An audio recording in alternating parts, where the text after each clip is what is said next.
Okay, well, good evening and welcome everyone. Thank you for joining us on part one of our regenerative agriculture series. It proves to be a really interesting talk, so I'll just take you through some housekeeping rules and draw attention to some CIWEM events, both at a national level and at a southwestern level. Adam, if you wouldn't mind just moving slides. Great. So my name is Naresh Patel. I sit on the Southwest branch for CIWEM as a committee member, and in my spare time, I'm an environment and sustainability scientist with Aqua Consultants. A lot of this information is online on the CIWEM website, so I'll just very briefly go over and highlight some points. But after that, I'll let Adam take you on the tour of the talk. So one of the key talks is on 17th of September, which I believe is in 2 days. And it's a presidential induction by Nicky Roach, CIWEM's 34th president.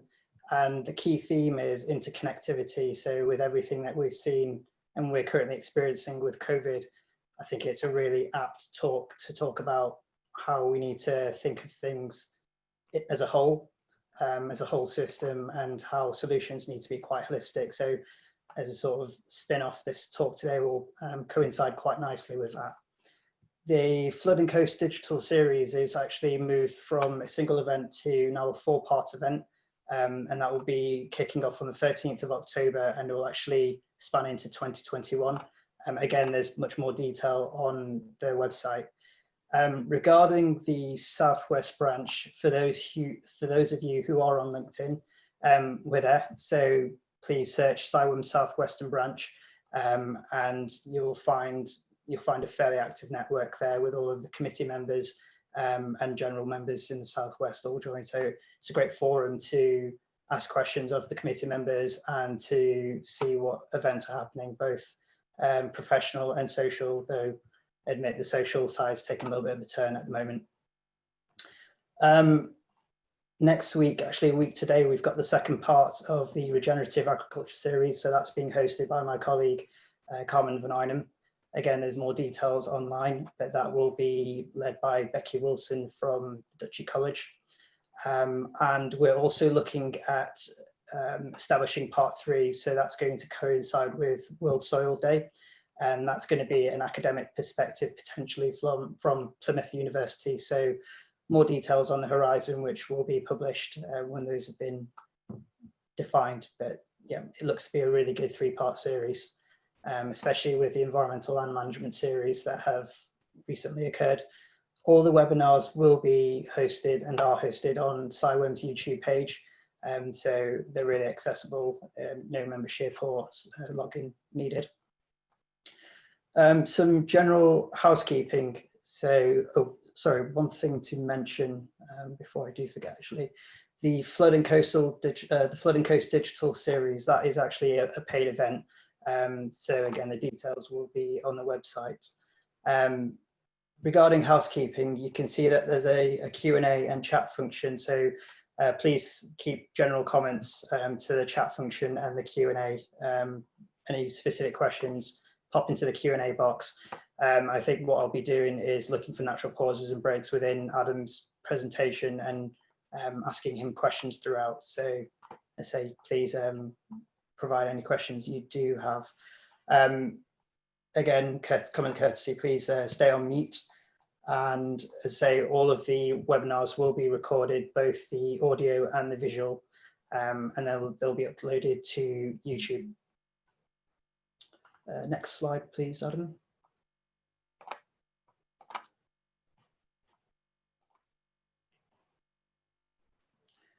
Great. So as I say, this evening's talk is First Principles in Establishing a Baseline for Change by Adam Lockyear. Adam is a senior farm conservation advisor at the charity, the Farming and Wildlife Advisory Group, based in the Southwest branch. They are a charity that work collaboratively with farmers and landowners to promote and embed holistic approaches to balance agricultural needs with wildlife conservation and environmental protection. I think we're very lucky to have Adam actually with the wealth of experience that he's got. So he's worked previously on the value for working what value of working wetlands project across the Somerset Levels and Moors. He also sits on the stakeholder engagement groups for DEFRA's agro-environment schemes and the environment land management scheme development. So his talk will be looking at a high level to provide a common understanding on what regenerative agriculture is, because as a theme it seems to have exploded and really taken off over the last couple of years really. And a key point will be to focus on how we help farmers achieve this baseline from which they can measure the impact. So I'll leave it in Adam's capable hands to take you through the talk. Thank you very much again for joining. Thank you, Naresh. Yeah, we'll see how it goes.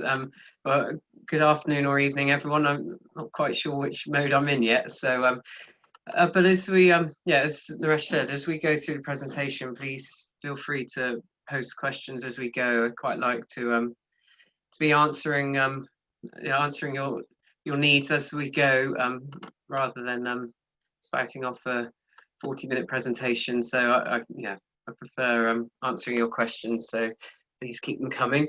So as Naresh said, tonight really want to look at how we define regenerative agriculture, because it has become sort of the latest hot topic in terms of the industry, and as a term that's bandied around quite freely now, and as with all of these things tend to start to always a risk you start to dilute the meaning of the term as it becomes more widely adopted. And so just trying to make sure we understand the key principles as to what regenerative is about, what it stands for.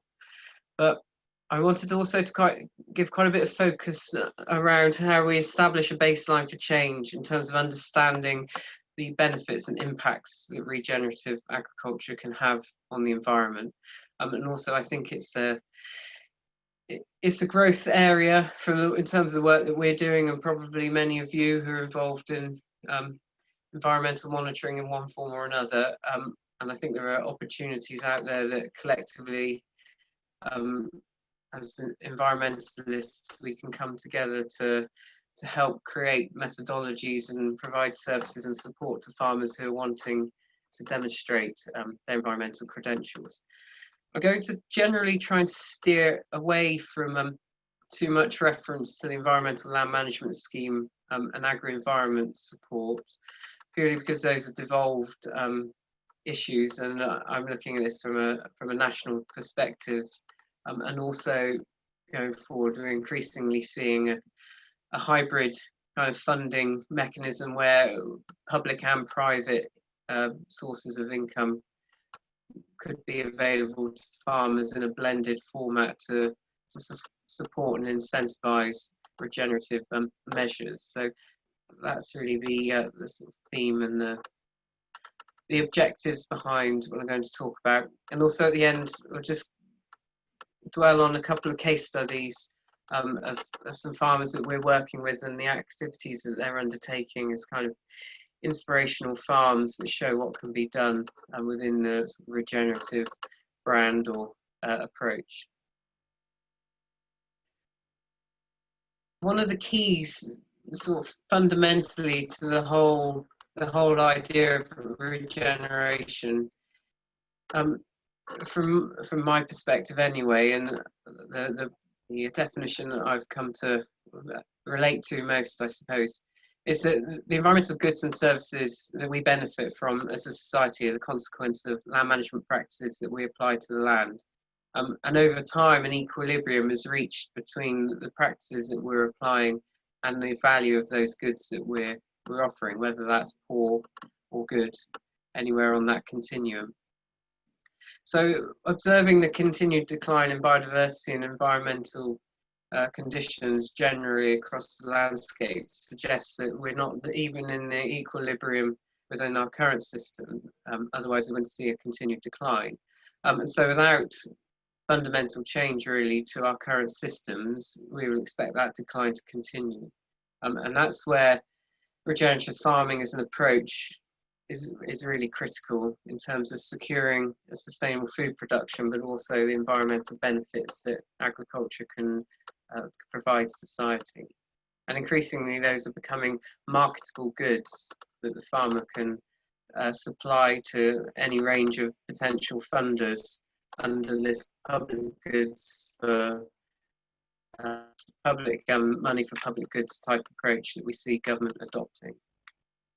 So in general, if we think about the principles of regeneration, regenerative farming is not trying to target or not replacing organic farming as a brand or marketing tool. Although many of the principles are the same in its truest form, in terms of going for self-sufficiency in terms of your resources on the farms and minimizing or excluding the use of inorganic fertilizers or manufactured pesticides.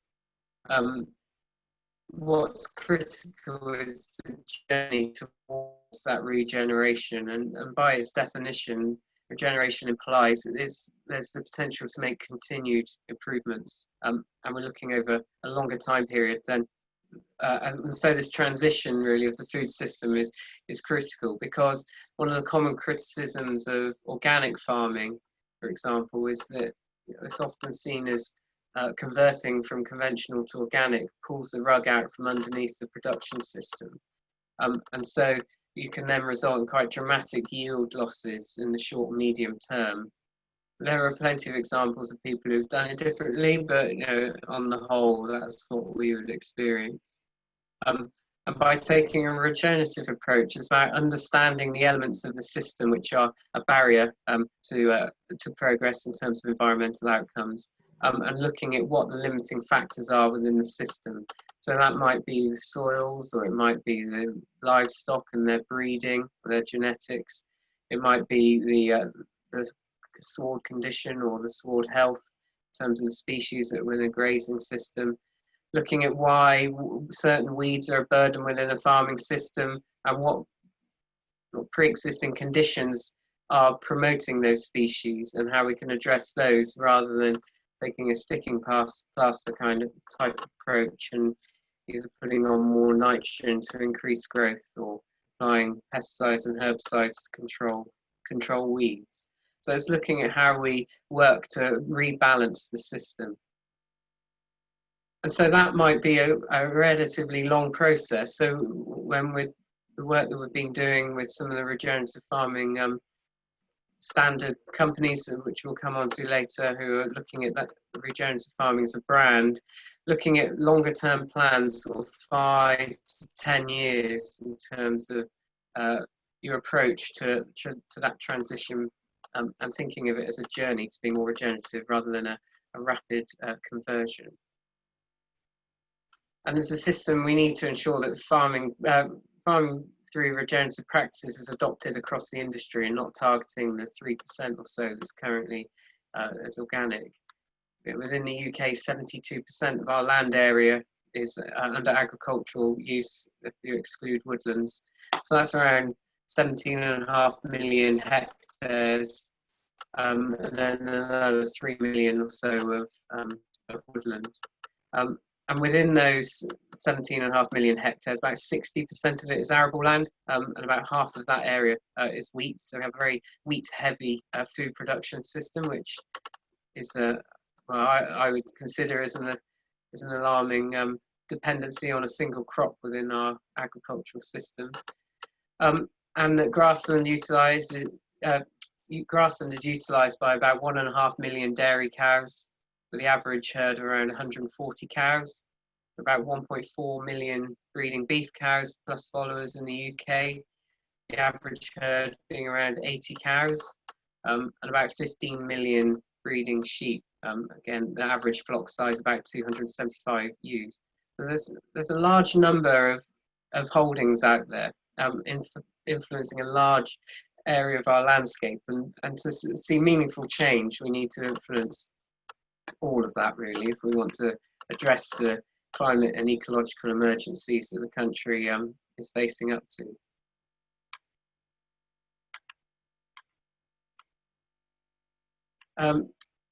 And for us as an organisation, we feel that regenerative agriculture captures the essence of as what is required by the industry as we enter the transition period between now and 2027. So over that period, we're looking at the removal of the basic payment scheme as we move away from the common agriculture policy into domestic legislation. And so there'll be some big changes away from subsidies for essentially the ownership of land with a few environmental conditions attached to it, to this true public money for public goods type of principle, which is being followed across all of the devolved administrations. We also feel it's an opportunity to support farmers to better monitor their the impact that they're having and just demonstrate what they're delivering for society in preparation for that transition period, so they can understand where they can offer benefits. And as I said at the start, I think this is where it's critical. We're talking to groups like yourselves in terms of those opportunities that creates. Us as environmentalists are creating an opportunity to work with farmers to help them realise that ambition in terms of demonstrating the goods that they're offering. To be truly regenerative is an immensely complex thing to address. And again, this is really critical to the whole definition. And we're already starting to see this being nibbled away within the use of the term in the farming press. And so we have to be very cautious of that. Sorry, apparently the sound is not too good. There's nothing, I can't hear anything at my end. I'm not typing or clicking, so I don't know if there's anything I can do. I can try repositioning my laptop and see if the speaker is sorry, apologies for the clunking. I'll put the microphone pointing up a bit and see if that helps anyone. Sorry, significant Radio 4 sound effects there. Let's see how that goes for a minute. So regenerative farming needs to be, sorry, someone's saying that it might be data. No one else in the house, so no children streaming, so I'll make sure my Wi-Fi is turned off, and I'm hardwired in, so I'm afraid it's best I can do. So regenerative farming, yes, we start to see sort of nibbling at the edges really, in terms of picking and choosing which element of the farm business you want to consider as being regenerative.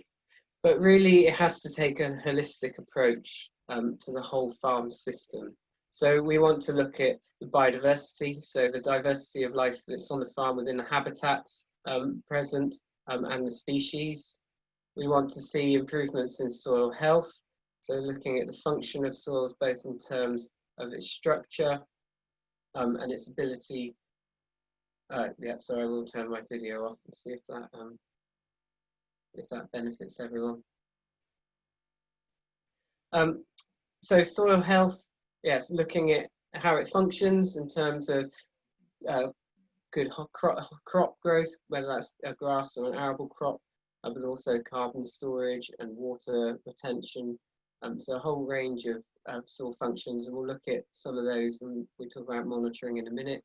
It's about the provision of clean water and clean air, and so the Environment Bill identifies water and air as being 2 of the 6 priorities targeted for agri-environment schemes under the Environment Bill. But as we go beyond the physical environment, there's an important social element to regenerative farming as well. And that can come in a range of forms, whether that's community engagement, but also the way that staff are treated and fairly paid. And when we look at that in a global context, we look at issues around slavery, but also issues around traditional rights of native peoples in different countries. So to consider your social impact on the world is also quite important. Productivity, so we do have to consider food production as being critical to the whole system as a foundation of what we're trying to achieve, and so that should, any trade-offs against farm productivity should also be considered. and we also always have to be aware of the risk of exporting the problem to another part of the world or another part of the country through implementing measures on our own farm or the farm that we're advising.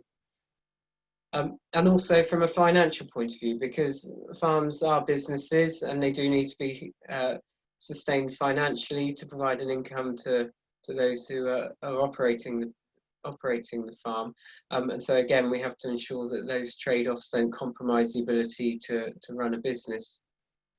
And then the last one on that circle there is climate. So looking at the greenhouse gas emissions and our global responsibilities as an individual farm or as a nation of farms. So there's a whole range of elements really that we need to be considering when we start to talk about regenerative farming practices to an individual business. But there are usually opportunities to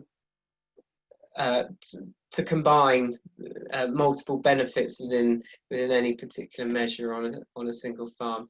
And so it's all about focusing on those positive changes and understanding what you have can help you to target those actions and demonstrate to potential investors the impact that you could have. And so really over the next few slides, I want to concentrate on each of those elements of regenerative farming that I picked up on and talk about how we've been working with farmers to monitor those. I don't know, Naresh, are there any questions at this point that we want to pick up on? None so far. I've got one regarding sharing of best practice, both within the UK and internationally, but that's something we can pick up later. Yeah. Okay. No. I think there's some slides where that will come up. Hopefully, my sound is settling down. So I'm going to start with biodiversity. That's traditionally the big focus in terms of the work that many organisations have undertaken with farmers through previous agri-environment schemes. And we have a heritage in that from the preparation of farm environment plans for the high-level stewardship scheme or biodiversity plans that are required as part of supply chain contracts. But through our work at the moment, we've identified that working with the UK Habitat Classification Scheme has provided us with a really great platform to use. I assume that many people may well be aware of the UKHab, but for those who don't perhaps work so much in the biodiversity element, it's a hierarchical habitat classification scheme, which draws in both UK national, regional and European habitat monitoring methodologies and habitat descriptions to create a single hierarchical scheme that allows us to compare habitats across surveys and across time historically, and give us a standard baseline which we can use to compare farms across the country. We found that we've been working with UKHab to create translations from the farm environment plans that I mentioned for high-level stewardship, so we can use historic data, but also the land use submissions that farmers make for the basic payment scheme, so that we can combine both that ecological monitoring background with the agricultural reporting that farmers are used to DEFRA, to really look at how we can then assign natural capital benefits to those individual habitats. And helping and working with farmers to engage in that process, we found I've been working with the Land app and helping them to develop. So that's a web-based portal. It's a really good system. I've always been surprised at the fact that it's called Land app when there isn't actually a mobile app or anything to go with it, because it is a web-based system. But those things are developing. But as an online portal for sharing of data, so that a farmer and an advisor can work together collaboratively to update habitat information and habitat records, and then export that and share it with others, provides a really good platform from which we can build. So if you're not aware of the Land app, I would have a look at that.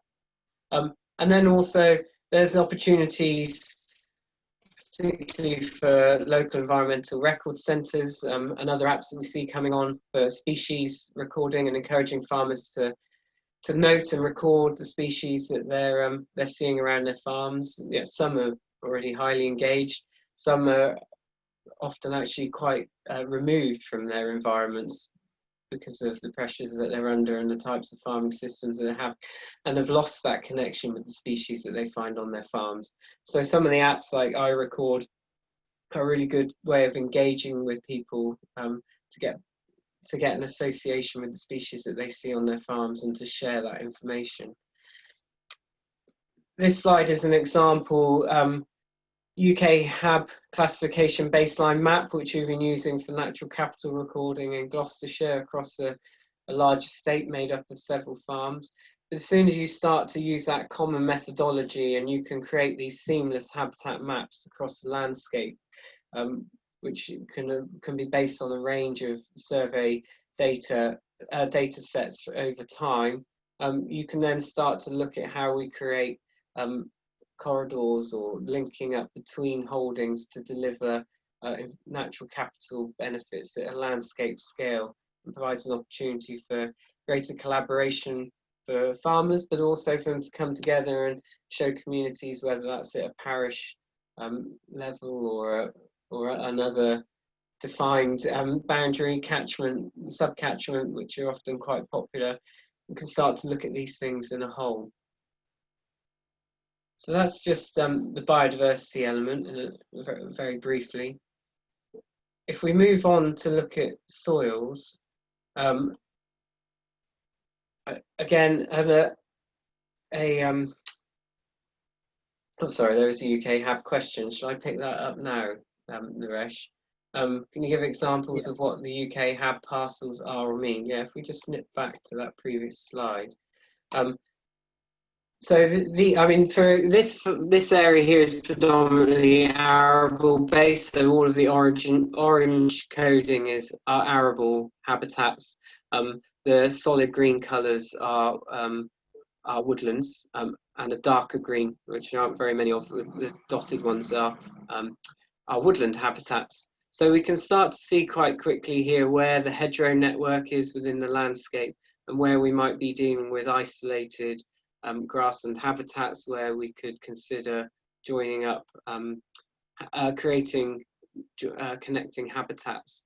So I don't know whether there's anything specific. Barbara wanted to come in and say something perhaps on that.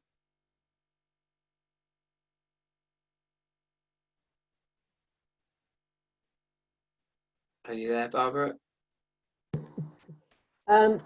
You should be able to see the questions now. Yeah. I've converted it to. Can you see them all? I can only see one. They're in the Q&A. The attendees can see them now. So it's just that one question. All right. Okay.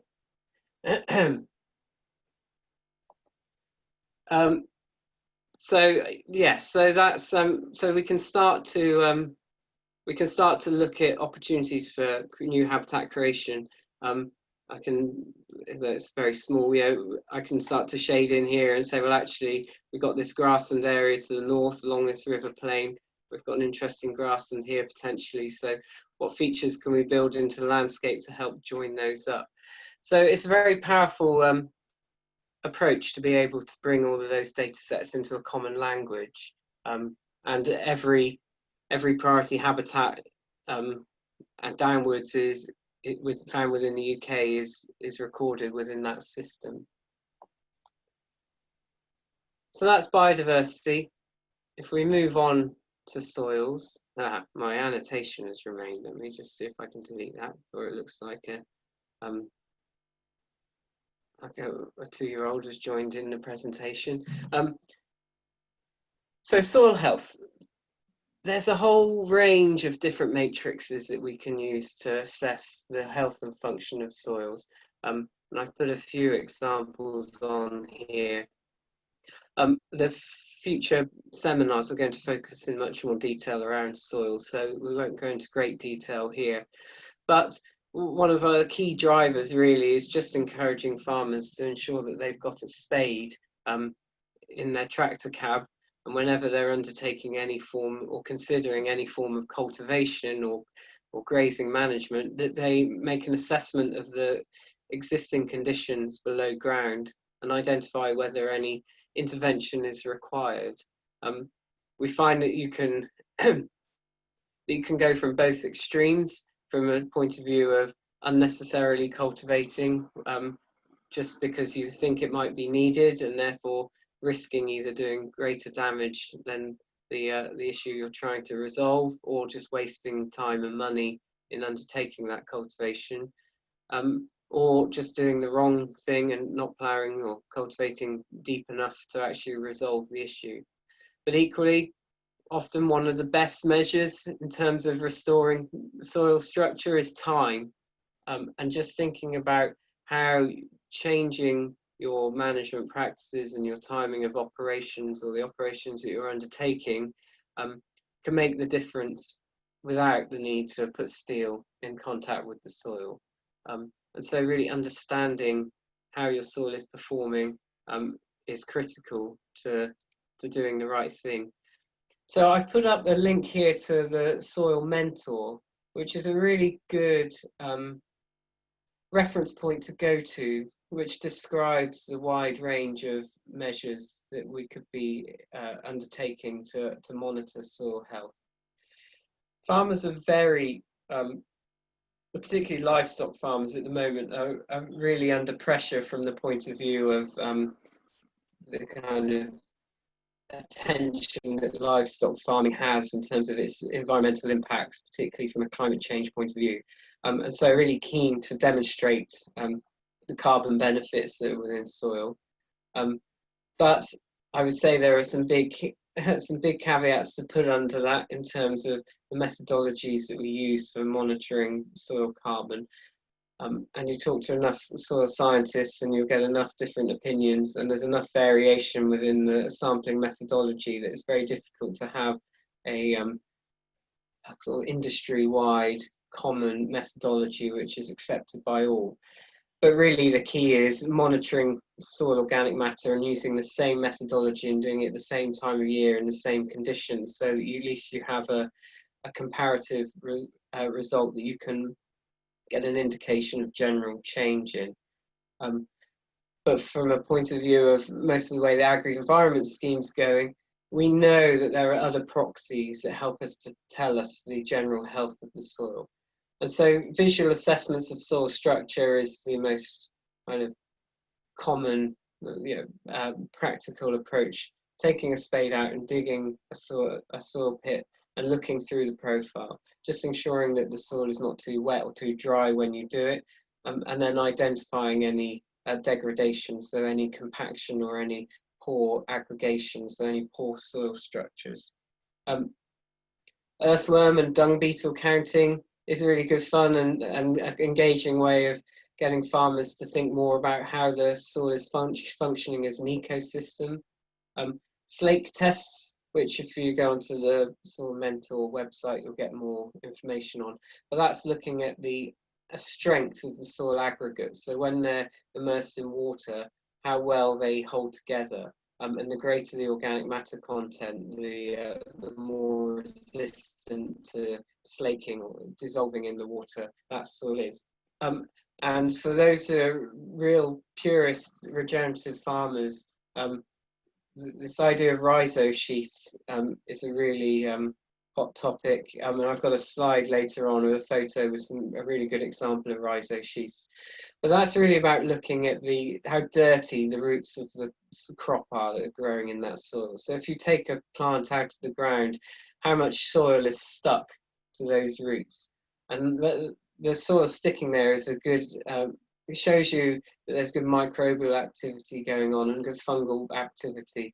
So the globulin levels are high, and the soil is sticking to those roots, and there's a lot of exchange of nutrients and water going on, and a good indication that the soil is functioning biologically.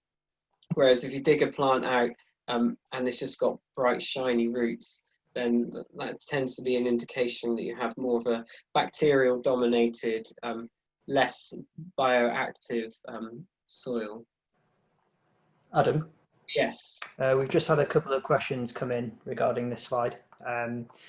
First one is from Lucy Crockford. So there seems to have been a move away from asking farmers if they're managing their soils from a nutrient perspective in the farm practice survey. Why do you think this is? I teach a similar course each year and can usually compare results between years, but 2019 was completely different. I don't know is the answer. Yeah, I'm not sure. I don't really, yeah, I'm not sure all the questions that are in the farm practice survey. I mean, we went through a phase where nutrient management planning was supported as part of agro-environment schemes, but the EU deemed that to be not eligible, and so nutrient management planning was removed from the agro-environment schemes. We do see a growing interest in nutrient management, really in terms of addressing farm business costs. But in general, within a regenerative approach, the application of inorganic nitrogen is fairly negative in terms of reducing the biological activity of the soil and creating almost a kind of, sometimes I think of it as some farming systems can be almost hydroponic in terms of the soil is a medium for putting the plants into, and then you supply the plant with everything you need by spraying it on top. Whereas through the kind of measures that we're looking at here within this section, we're looking at the biological function of the soil and its ability to feed itself. Great, thank you. A second question from Tez, who'd like to know what is the risk assessment methodologies involved to take into account long-lasting floodings and droughts in a way to protect regenerative agriculture. So, case of severe climate change manifestation. Do you mean risk assessments from a policy perspective or from an individual farm, or and looking at, you're thinking in terms of the risks that climate change itself has on the business, which is what I'm just reading it. I assume that's what you're meaning. It's hard to know. I mean, from a policy point of view, yeah, interesting question. I'm just pondering where the discussions that we have with DEFRA in terms of future options. I mean, DEFRA are currently refining what they might want to incentivize in the future, and there's 1,400 different actions on farms. From a climate point of view, I think we're looking at ensuring that resilience is achieved through diversity, and so from the point of view of the direction that the incentives are going, we're looking at how we encourage just having a resilient system, so well-functioning, healthy soils, and then giving farmers the flexibility in terms of their cropping choices to adapt themselves. And we know that farmers are already adapting to climate change. When we look at pea growers in the east of the country and their dates for sowing and harvesting, farmers are used to changing on a year-by-year basis. So from a cropping point of view, often some of this long climate change stuff is too long-term from an annual cropping perspective.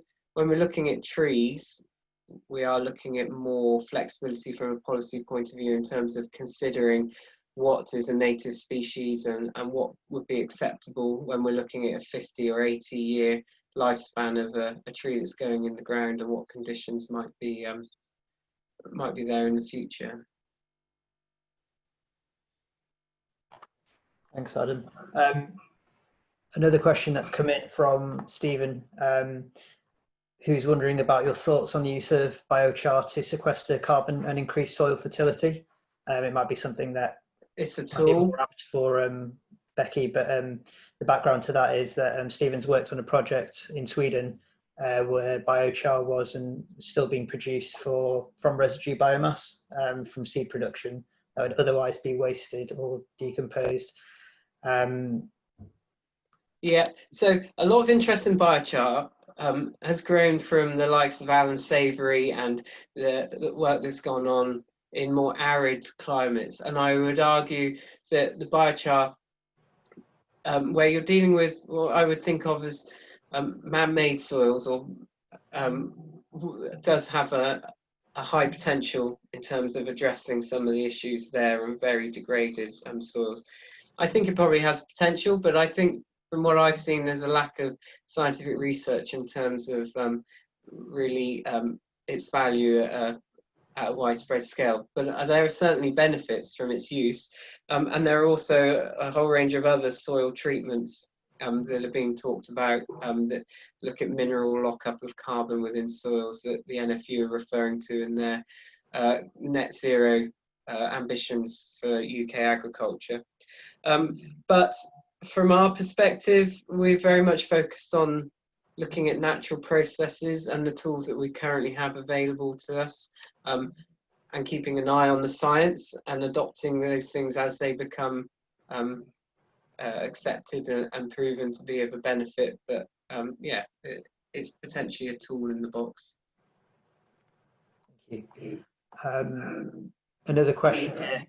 It strikes me that there's little motivation for the petrochemical industry to support regenerative agriculture.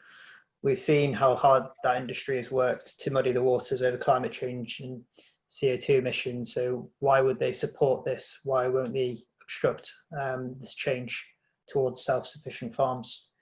Yeah, there's a whole world of vested interest in the whole in the whole thing, in whatever sector you're dealing with, and so it's about empowering individual farmers to understand their business. And I expect we'll pick up on that in a minute, actually, when we look at productivity and financial elements in terms of communicating to the farmers. And we're seeing the movement coming from the ground up, from the individual farmers saying, hang on a minute, why am I spending all of this money on these inputs? Is there a better way for me to farm from my own personal welfare point of view, in terms of tying myself to this high input, high pressure system? And actually, can I be a better, a more profitable farmer? But we'll come on to that in a minute. Just a couple of observations from a water point of view, which is an area where we're increasingly starting to monitor. And we're finding now that spot sampling equipment, which I expect a lot of you are much more familiar with the use of than we are, but we're now starting to use it much more as an engagement tool. And for some of the big farms, a lot of this kit is becoming almost economical to have themselves to be able to monitor over time. So in-field spot sampling for ammonia, nitrates, pH, biochemical oxygen, water temperature, turbidity. We're using on farm up and down stream of tracks or farmyards. We're looking at one catchment at the moment where there's one farmer that feels that their neighbour upstream is causing water quality issues, and we're engaged with all of them. And we've been doing some sampling down the catchment, picking up the sediment and nitrate issues. And actually, interestingly, some of the ammonia is peaking downstream of the farm that is thinking that they're the bee's knees in comparison to the other. So it's a really good tool to start that conversation, explore that conversation with some real numbers. And again, if this provides an opportunity for farmers to demonstrate that the water within their stretch of the river is of a high standard, and that anything discharging from tributaries that are flowing through their land is low in these levels, just helps to give people a pat on the back and some recognition for what they're doing, and also to just demonstrate the impact that some of these diffuse pollution issues are having, which can easily go unnoticed. There's often a perception that permanent grassland is good for the environment, and therefore we should have more grassland, but I always think that green doesn't mean clean. You know, sediment loss from permanent pasture can still be pretty substantial. And if we're overgrazing with sheep in the winter, then sheep dung, or sheep are always referred to as the golden hoof, in terms of the nitrates and the nutrients that they can recycle for a grass and sward. So they also have very high fecal indicator organism loadings. And so, yeah, a green grass field can also have a significant environmental impact. So that's water. There's all sorts we could do an hour on each of these. So we'll keep moving on.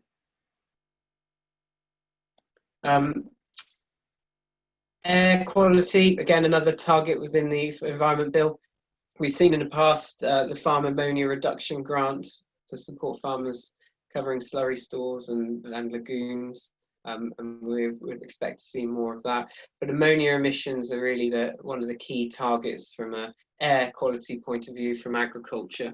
And so looking at working with farmers to understand the methods they're using for applying slurry, moving away from what we refer to as high trajectory splash plates. So the slurry tanker forcing the liquid slurry out the back onto a plate and firing it up in the air to spread it out, to more precision applications using either trailing shoes which drag across the surface of the ground and put the slurry directly in contact with the soil, or in shallow injection into the soil itself. We do have to consider from a regenerative point of view that actually slurry is quite a toxic compound, and can actually have quite significant negative impacts on soil biology. And so how it's used and where it's used, and the rates that it's applied at, is really important. And also looking at the use of environmental features to buffer against ammonia risks. So particularly where we're dealing with intensive livestock units where animals are housed for prolonged periods, putting a tree planting project on the downwind side of the site can help to filter ammonia from the air. We know that ammonia deposition on priority habitats can have quite a significant impact on the biodiversity value, but also ammonia in the air can form particulates with other pollutants, and be a cause of cardiovascular disease and respiratory issues for humans as well. So it's really important, a really important element to be addressing. I'm not entirely sure, and there may be people listening in who might be able to help us with this in terms of monitoring of ammonia emissions, and whether there are cost-effective methodologies that we can use to actually be demonstrating that with some farms. So if anyone's got any comments, then I'd be really interested to hear them. I'm going to be moving on next to social stuff. So I don't know if there's anything that's sort of environmental related that you want to pick up on, Naresh. Sorry about that. I was just answering a question there. Sorry, could you repeat that, Adam? Oh no, I was just going to say I'm moving on from the sort of physical environment to look at some more social type stuff. So I didn't know, are there any more questions from that? Not that I've got at the moment. So yeah, feel free to crack on. Just regarding timings, we're on 6:22. So just something to bear in mind. I don't think there's any issue if we overrun, but okay, yeah, just regarding the timings. Yeah, we've probably got another 15 minutes if that's all right with people. So from a social element, yeah, there's loads of great things that farmers are doing as part of engaging with their local community. So we see Open Farm Sunday attracting tens of thousands of people now on the second Sunday of June every year. Done virtually this year, but still a good level of engagement. Growing interest in community-supported agriculture, whether that's community buying land and employing a grower, or working in partnership with existing businesses to help them develop and supply local communities with their needs. And an educational element in terms of getting children onto farm. Yeah, we have one project particularly called the Kingfisher Project, and that brings school children onto farms every year to engage with farm practices. And so recording and demonstrating those on social media and providing a platform for farmers to shout about what they're doing for their community is really key to regenerative farming. Productivity is another important element, but we have to think of the definition of productivity when we look at that. There's the phrase that productivity is vanity, profit is sanity. When we talk about productivity, we're looking at the difference in terms of the measure of the inputs that go into the system relative to the outputs, not the total production. And also considering that access to food is as great a challenge as actually the cost of food production. The world produces enough food for 11 billion people at the moment. It's just about where it is and how much it costs. And so looking at farming systems which minimise the input costs relative to the amount of output that they're producing is really quite critical, and can still be highly productive from a total output point of view. And also we have to avoid the danger of getting dragged into the kind of calories of output type approach to food production, and think about food in terms of its entirety, in terms of the nutritional benefits it brings. If anyone wants to get completely engrossed in that kind of stuff, I would recommend reading Fred Provenza's book, Nourishment, which is all about animal behaviour and food choices and food production systems. Gets pretty heavy at the end. I'm hoping that the final chapter is going to bring it back up into a positive bent. But yeah, really quite fascinating in terms of how choice and what food can provide us. Adam? Yeah. A couple of questions that have just come in regarding animal welfare and integrity. First question, why is animal welfare not one of the strands of regenerative farming? Because I forgot to put it in there, and it's a good observation. Great. And the second question... I would say that is entirely right, and it's a complete oversight of mine when I was preparing the presentation, because animal welfare is something that we're really into, and actually I'll pick it up again when I look at the case study in a minute. Hopefully I'll redeem myself. Thanks, Adam. The other question, do you see the quality and integrity of food coming out of regenerative farming as a social aspect and possibly a win-win, rather than a trade-off under productivity as a selling point? Yes. Yes. It has to be, and I think that's why people need to. Yeah, it's all about education and engagement in food, and that's why equitability and access to food is so critical to the whole principle. It seems like there's quite a lot of overlaps with the sort of wider sustainable development goals. Yeah, and you can draw these circles wherever. So it's always, yeah, it's never going to be perfect. It's just one of many ways. Some people describe regenerative farming in 4 circles and capture it all. Yeah, there's lots of different ways. Financial links into the previous slide. Only about 19% of farmers actually have a written business plan. So a lot of farming is done by gut feel, and that's no bad thing, because that actually is responding to conditions is really critical. But having a plan, and the question about climate risk assessments is probably a good example. There are long-term risks that farmers are facing, which they have to prepare for, which can't be done just by dealing with it on a year-by-year basis, or when the problem confronts the farm. And so we've been doing quite a bit of work with the AHDB, which is the Agricultural Horticultural Development Board, who take the levies from the farmers, and their objective is supporting business development within farms, but they're also now have an environmental strand to their work, and they have a platform called Farm Bench, which is all about helping support farmers assess the financial performance of their farm. And that can really help to identify where the cost centres are in the business, and where the profit and loss is occurring.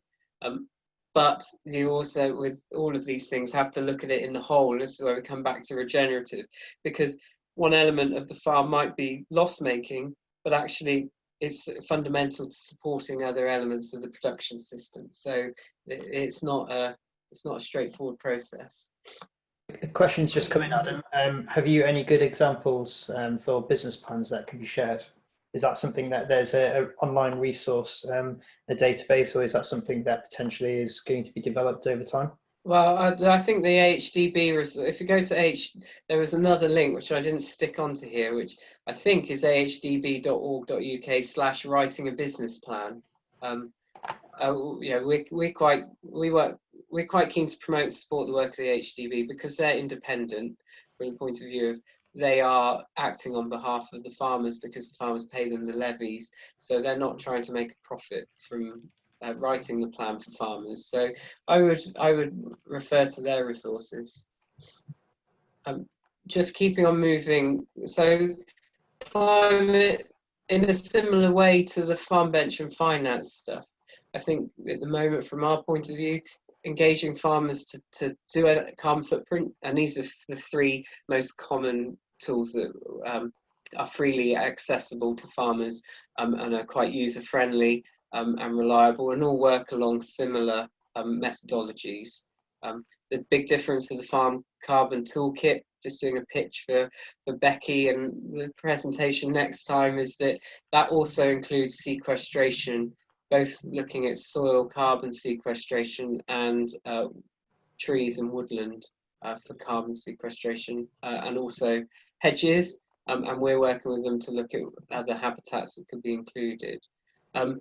But those tools are the same as the farm bench. It's about taking stock of the business and trying to look at where the emissions are coming from. And it's always fascinating when you start with a farmer, you say, for a livestock farmer on Exmoor, for example, where do you think your emissions are coming from? And they'll say, oh, quite a large chunk from my diesel use. And you just sort of say, okay, well, how much do you think from your livestock? And it might be 30% or something. You can tell a farmer before you even start, if they have a beef and sheep farm, that 85% of their emissions under the current methodologies would come out as being methane emissions from grazing livestock. And so unless you try and do something about that, you're not going to reduce the footprint.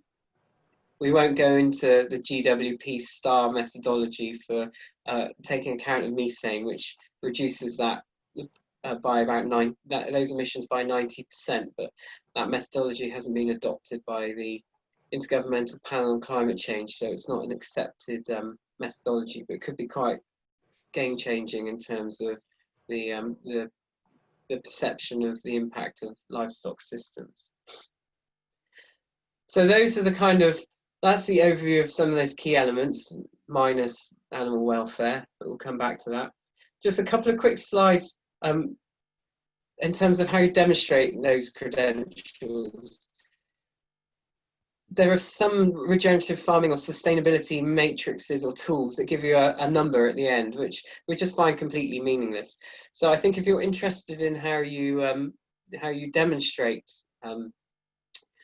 regenerative or sustainable credentials of a business, I would recommend having a look at the Sustainable Food Trust's work on their sustainability assessment, which produces a spider graph of the business against all those different spokes of the regenerative farming wheel. So they've got a different set of classifications in their tool, but that gives you a grading against each of those elements and helps you to see where your strengths and weaknesses are in the business.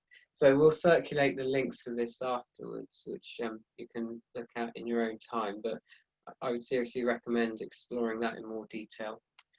We're also now seeing standards, regenerative farming standards starting to be developed.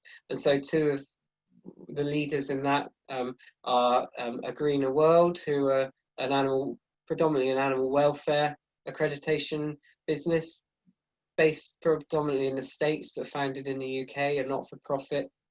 Currently have about 6,000 farmers under their accreditation, but are now looking to launch a certified regenerative standard. And Regen Agri is another subscription platform that's being set up where farmers can log in and put in their sustainability credentials and get a score, and then direct them towards advice to improve that, but also linking it. Both of them are starting to build connections with the supply chain in terms of producing a regenerative certified standard, which we're working with both of those in one form or another, but we're being very cautious and trying to ensure that creating a certificate and then starting to make it accessible to people does start to risk sort of the purist or the true meaning of regenerative as an approach. So that really sums up the key points that I wanted to cover. I've just got a couple of examples of some farms that we're working with that I feel really summarise regenerative farming, both of whom are quite active on social media and online, that you might want to follow up in a bit more detail afterwards. So the first one is Tor River Dairy, which is based not far from Oakhampton. As you can guess, they produce milk, but also ice cream, and they sell their milk in Exeter and a few other outlets in the region. But they're very interesting in terms of their approach to the managing of their livestock. So they leave their calves at foot. So the calves stay with the mothers even while the cows are being milked. Causes havoc in the parlour, but everyone gets used to it eventually. So I think the cows are only milked once a day under this system, and the calves stay with the mothers, I think, for 4 months. Naturally, they would probably wean it more like 9 to 12 months, but it's certainly a substantial difference to the current system of removing the calves that day or very shortly after being born. And also we're working with the Woodland Trust and innovative farmers alongside this farm to look at a silver pasture trial, so how we can integrate trees within grazing systems. And the Soil Association have published a really good agroforestry handbook that I would recommend looking at if you're interested in finding out a bit more. But with this farm, we're looking at how trees can be part of a grazing system, from their forage point of view, because they can provide a lot of mineral benefits, and also parasite control, internal parasite control, but also welfare benefits from the point of view of cattle stress levels are shown to be lower when they have access to trees. Why they think hiding behind a tree that's narrower than their leg gives them any protection, I don't know, but it does benefit them. But also in terms of climate resilience, the ability to shelter in extremes of weather. Forage, so shrubs and trees can make up 16% of a cattle's diet over a year. And it's one of our concerns with the growing interest in mob grazing and rotational grazing of livestock, which is touted as replicating natural processes and being beneficial for soil carbon and things, is that if that's not done in a way that provides those animals with choice and the ability to access a range of resources and habitats during the day to meet their needs, then that's arguably not a regenerative farming system, and that's where the animal welfare link really starts to kick in with some of these things. So we're looking at infield planting, so traditional more kind of park and tree style planting or clumps of trees, through to grazed woodlands like this picture, and looking at the planting densities, how soon you can put animals in, for example. So that's a really interesting farm and what they're doing for livestock. And then for more of an arable bent, Gothelmy Farm, Fred Price, he's really embraced the regenerative farming methodologies. And so he's working to work with a no nitrogen system, and cutting out inorganic fertilizers, for fungicides and herbicides within his system. And so one of the things that he's doing is looking at population cereals, so growing multiple varieties of of a cereal crop within the same field. This is one of his trials in the picture here, but actually growing them as a mix within the field. So you've got that genetic diversity to help with climate resilience, and the different species will provide different yield benefits, but also just the overall quality of the grain that's being produced. So you can source some of their produce through the Southwest Heritage Grain Network, I think it's called. But you'll see that photo in the bottom of the screen there with the roots. That's a really good example of rhizosheaths in terms of how much soil is stuck on those plant roots. So a really good indication of the biological activity that's going on in the ground. On this farm also they have pigs, and they rear them without soya, and use entirely homegrown forage, using herbal lays actually as part of their grazing rotation with pigs in their system, and then finishing them off in a roundhouse, which is really interesting. Circular barn design, which is much easier to handle the pigs, and much lower stress environment, and much more open to the air than a barn system would be. So those are two really good examples that you might want to follow up on. Just really, this is my final slide to wrap up. For us, always the key has been that it's the farmer and their system that makes the difference, and not the label that they've signed up to. The labels are good in terms of demonstrating their credentials, but we can see that within the organic sector, that the organic kind of PR tried to kind of capture the biodiversity and environmental benefits of organic farming systems, which it can and it does if it's done in a purist and regenerative sense. But there are a lot of organic farms that are as devoid of natural features as any intensive conventional system. So it is about the farmer and their attitude and the system that they apply, because that's ultimately what delivers the environment. Data is becoming increasingly important and is becoming a marketable commodity for farmers. We will see that increasingly being able to demonstrate what you're producing for society is going to be the key to being able to market and sell that. And that requires a range of data sets and a whole range of skills to compile those, which can be quite complex. And that provides an opportunity for us to support farmers in understanding their impact, and helping them to showcase their work.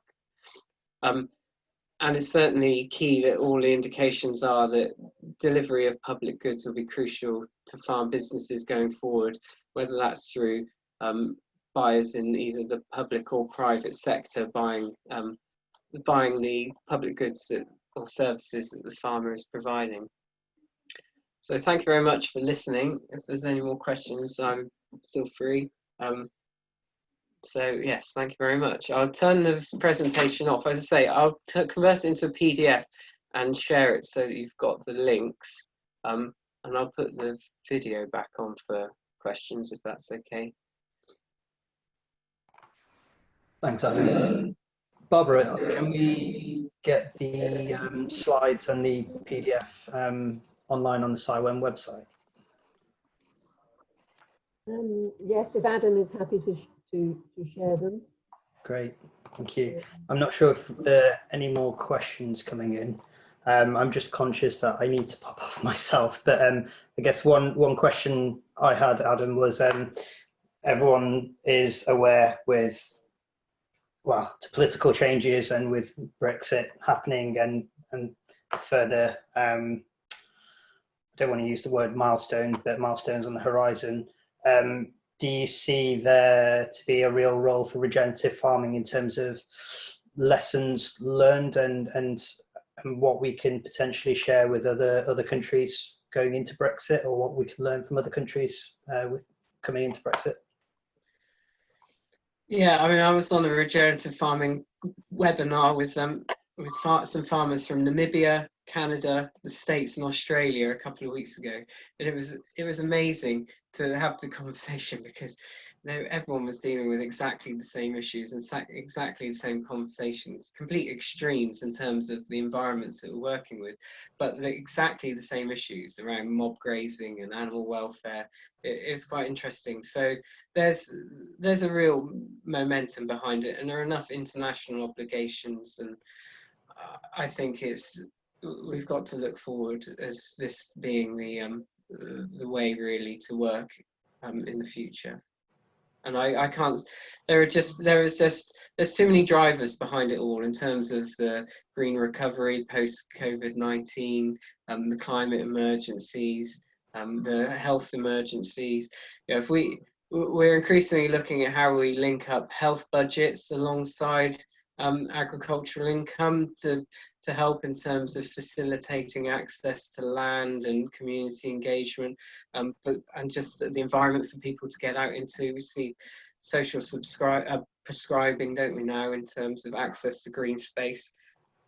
So we just think it's the way that it has to go and is going. I guess just one quick one as well. Do you think it's potentially prohibitive to regenerative agriculture to think of the ideal scenario and the ideal situation, and it's more about incremental improvements from whatever your baseline is? Well, I think that's the fundamental thing about regenerative farming, is that it doesn't brand you at the start as being good or bad. It's saying, well, this is where we are, what can we change, and what do we need to make that change, and then identifying those steps and implementing that over time. We need to make sure that the regenerative standards, as they come forward and start to be adopted, are robust and stick to that, and hold farmers to account in terms of saying, "Oh, you said you're going to do this. Have you done it or not?" And holding people account if they haven't done it. But it's about this transition. It's about making change, and it's about the fact that you can always improve and learn and refine it, not having a ideological, thou shalt do X, Y, and Z from tomorrow, and then you're perfect. That's great. There's just a question that's come in which says, is regenerative farming, are the principles similar to permaculture?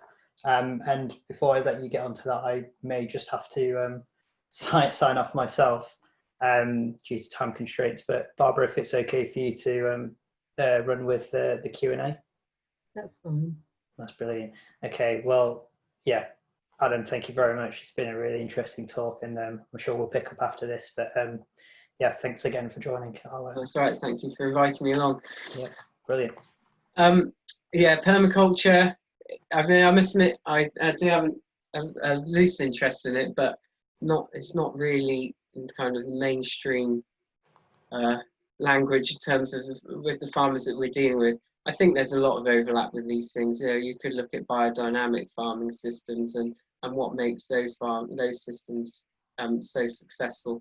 I think that comes back to the fact that ultimately it's not about labels, and the language will evolve over time, and our definition might become diluted, and that's why it's important. It's about the farmer and the system and what they're doing.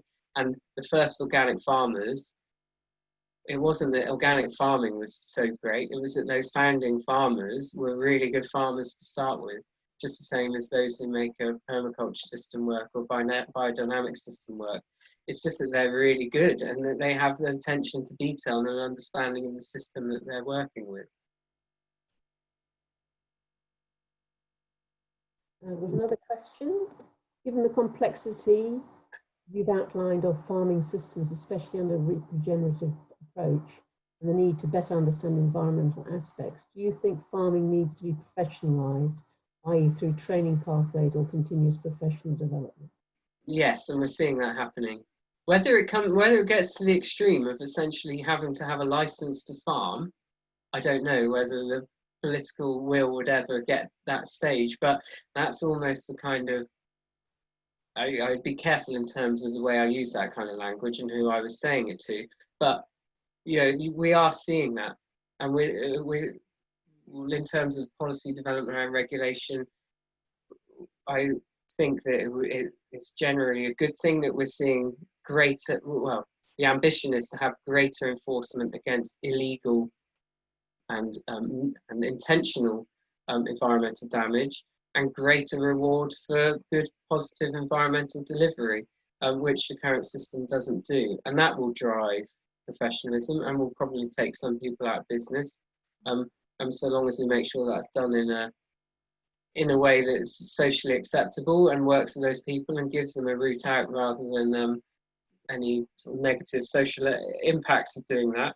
But for entry into ELM, just thinking about that, there's a whole work stream looking at farmer advice and training that might be needed, and whether that could become a possibility that type of thing might be an entry requirement for future schemes, that you engage in a certain amount of events.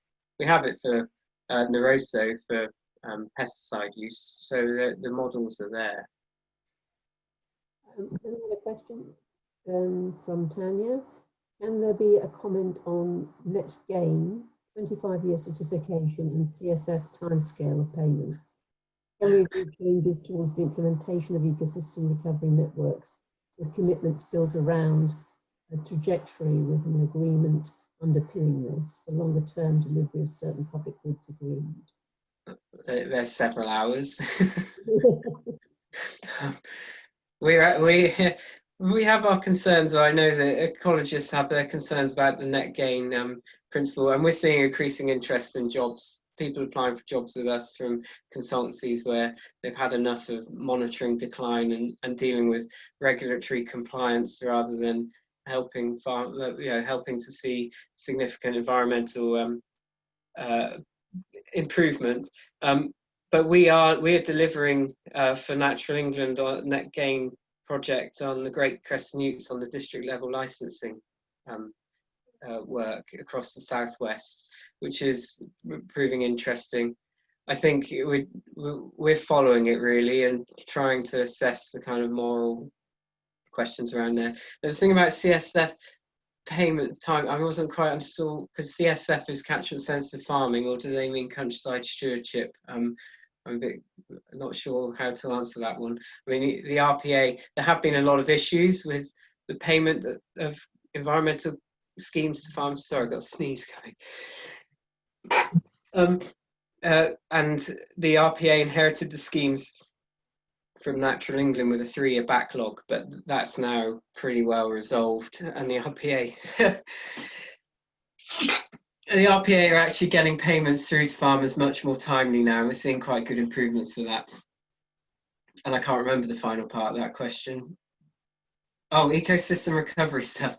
Yeah, I had a meeting, a nature conservation advisory panel meeting with the Exmoor National Park this morning, and then Natural England are doing a nature recovery network project that covers the area. The National Park are doing their own. Devon Wildlife Trust are doing one, and that overlaps to the National Park, and so Somerset Wildlife Trust. So we've got 4 nature recovery network projects trying to do it, trying to define them and describe them. I don't have a problem with them, it's useful to do it, but to be honest, my personal interest is in delivery, and I think any experienced environmentalist has a pretty good feel as to what features you might want to see within any particular landscape or farm business. So I sometimes get a bit frustrated by the development of strategies and networks, because when you draw them on a map, you then look at an ordnance survey map and you think, well, actually I can see that in the contours of the land and the existing features and your own knowledge of your landscape and the farmers that you're working with. So yeah, I can get quite opinionated on that, I'm afraid. There's another question. For future funding models, are there individual measures you would recommend tying funding to, or does it need to be a whole system? That's a whole system of verification. I think if we were designing agri-environment schemes from the start, we should have had more system-based incentives rather than individual actions, because we see a whole world of perverse incentives within the kind of payment for actions. So people will fix on particularly high-paying options, but then you have the world of diminishing returns. So you only need to put in so much wild birdseed mixture, and then you'd only support so many birds. So if you apply for it in excess, then you're not actually delivering anything. So you want a system that incentivizes measures, but that has checks and balances in it, that it also incentivizes diversity and creativity within the scheme design rather than chasing the money. So it is a combination of the two that's required. I'm afraid the middle ground is usually the right answer. Well, I'd like to thank you, Adam, if there are no more questions, and thank everybody for attending as well. So it was a really interesting talk. And as I say, we've got part 2 next week on the 22nd of September. So do please join us for that. And thanks again. It's good fun. Thank you very much for having me. And yeah, if anyone does have thoughts on air quality monitoring or any monitoring work that they're involved in that they think would be of interest to our members or to the work that we're involved in, I'll make sure my contact details are on the PDF when I send it to you. Yes, there was a bit further back. I'm just going back now if I can find it.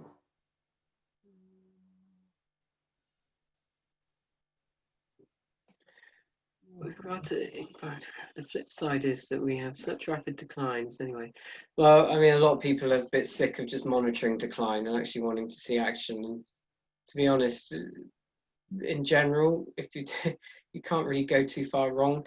And I think we need to review what we set as our priorities for nature, in terms of we find ourselves stuck with SSSI designations and trying to fight habitats which just don't want to be there.